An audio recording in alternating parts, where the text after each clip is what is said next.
ओडिशार मुख्यमंत्री जहाँ कहते सी ये कहते 3 लाख कोटी टंका देचु महिला मान सशक्तिकरण एवं श्रीजुक्त मोहन माझी राज्यर मुख्यमंत्री कहते दृष्टांतमूलक कार्यानुष्ठान नि जो मैंने अपराधी धरा पड़े एतिक कहीकि से निज उपरू सी भार को खसई एवं ये राज्यर जी उपमुख्यमंत्री श्रीमती प्रभाती परिड़ा से कहते जे वोमेन क्राइम उपरे आम सरकार जीरो टॉलरेंस आम सरकार कौन परिस्थिति बर्दाश्त कर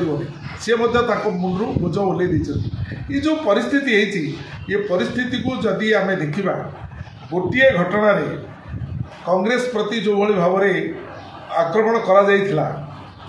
सरकार इस्तीफा देता आज जो घटना घटी भारतीय जनता पार्टी सरकार 100 दिन सरकार मु 10टा उदाहरण देवाई चाहे 100टी कथा कहवाई चाहे मुझे चाहे ढेंकानाल जो भाव में जड़े महिला प्रति अत्याचार करा गण दुष्कर्म तार मध्य बर्तमान सुधा तदंत नहीं कार्यानुष्ठान नहीं जो भाव में तेंतुली खुटी पुलिस स्टेशन एरिया रे जो भाव में नवरंगपुर जिले में जड़े जो अत्याचार करा जड़े जड़े नाबालिका प्रति तार मध्य किसी कार्यानुष्ठान बर्तमान सुधा है जो भाव में पुत्रा रे सुंदरगढ़ रे जो भाव में यही 100 दिन भितर जो भाव में अत्याचार तार भी किसी कार्यानुष्ठान है तेणु महिला मान को गोटे पक्षर सुभद्रा योजना करी निज भोट हाथेवाई उद्यम करुच से केते दूर तुम सफल हम तुम तुम निज कथा जानी अपर पक्षरे महिला माने मातृशक्ति माँ बोली कहवा एवं से केवल छलन कथा कहीकि प्रति जो अत्याचार होती प्रति सरकार जो भाई नीरव हो जाती 14 तारिखर घटना आज पर्यंत दृष्टांतमूलक कार्यानुष्ठान किसी आज पर्यंत एतलार कार्यानुष्ठान एवं कि दफार केस लगे केमी से जेल हाजत को जी कौन कौन दफार केस हम से विषय में सरकार तत्पर नुहति ये केवल भाषणबाजी वर्तमान सुधा चली मुझे कहवाई चाहे आज महिला असुरक्षित भुवनेश्वर महिला असुरक्षित ओडिशार महिला असुरक्षित कटकर महिला असुरक्षित जड़े कर्मजीवी महिला जड़े साधारण महिला राति जीवा तो दूर कथा दिन में एकुटिया जा को भय कराए ये जो परिस्थिति को मुकाबला करने ये परिस्थिति को जदि ठिकना बाटे सरकार देखापी चाहती तुरंत यार कार्यानुष्ठान करूँ ये लोक मैंने क्राइम ब्रांच ये एक छलना अनेक क्राइम ब्रांच रिपोर्ट आम देखीचु अनेक क्राइम ब्रांच रिपोर्ट आसीर माधवीलतार आसी सी कड़े जाइए तार हिसाब पत्र रही एवं ठीक से भाव में ये घटना को आड़े देवाई सरकार उद्यम करुँच सरकार ये क्राइम ब्रांच एवं परवर्ती अवस्था जो सीबीआई कथा कहुई सीबीआई आजिकल केंद्र सरकार हाथ बारिश चली जेहेतु केंद्र सरकार एपर्यंत 14 तारिखर घटना आज पर्यंत माननीय प्रधानमंत्री गृहमंत्री अमित शाह एम नीरव अच्छा पदे भी स्टेटमेंट देना जड़े मेजर बांधवी प्रति जो अत्याचार करा दुईटी घटना लोमहर्षणकारी घटना घटी जाता देशपाई साधारण मनीषपाई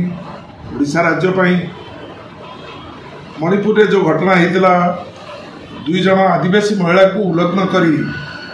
5 किलोमीटर रास्ता उल्लग्न अवस्था चले चले नेला भी ये देशर सबू राजनेता श्रीजुक्त राहुल गांधी आरंभ कर सबू राजनेता समस्ते पहुँचती भारतीय जनता पार्टी एवं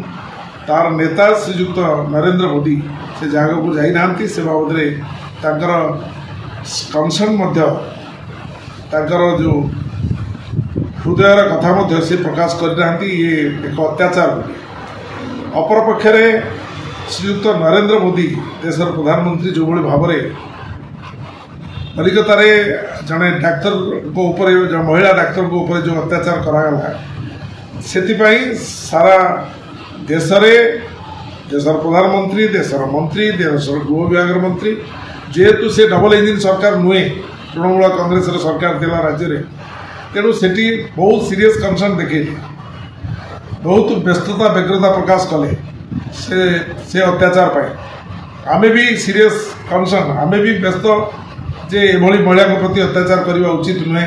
सारा भारत वर्ष ये गोटे चर्चित घटना सबुठार चर्चित घटना होती भरतपुर रे जो घटना भुवनेश्वर सहर रे एवं आदर्श पुलिस स्टेशन रे भरतपुर पुलिस स्टेशन रे जो घटना घटी गत 14 तारिख रे एक लोमहर्षणकारी घटना बाड़ ही क्षत खाई रोड रोमियो मान द्वारा आक्रमण शिकार हो जड़े सेनाधिकारी एवं तांकर बांधवी तांको जो भली भाव में जड़े मेजर एवं तांकर बांधवी को जो भली भाव में आक्रमण करागला जो सीरियसली तांको आक्रमण करागला आक्रमण शिकार हो सारा पर सी जाइछन्ती police station Bharatpur police station को न्याय पाई एफआईआर देवाई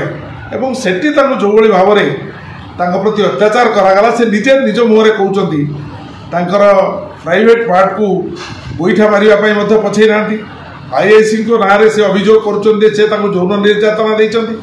से पुलिस स्टेशन थिबा 5 जन पुलिस प्रति अत्याचार कर स्पष्ट अनुमान होची रोड रोमियो माने जो माने रास्ता उपर आक्रमण करुले से माने भरतपुर पुलिस स्टेशन जी होती आईआईसी से तांकर बाहु छाया तले थिले जो माने अत्याचार करें एवं ये पुलिस स्टेशन गोटाए क्रिमिनाल मानकर आड़ा भाव में परिणत हो जाता आदर्श पुलिस स्टेशन पुलिस जदि निजे एतलातकारी को ये अत्याचार करें ये स्वामी को मेजर को एवं मेजर बांधवी को ये प्रकार अत्याचार करें यौन निर्यातना दे पारे।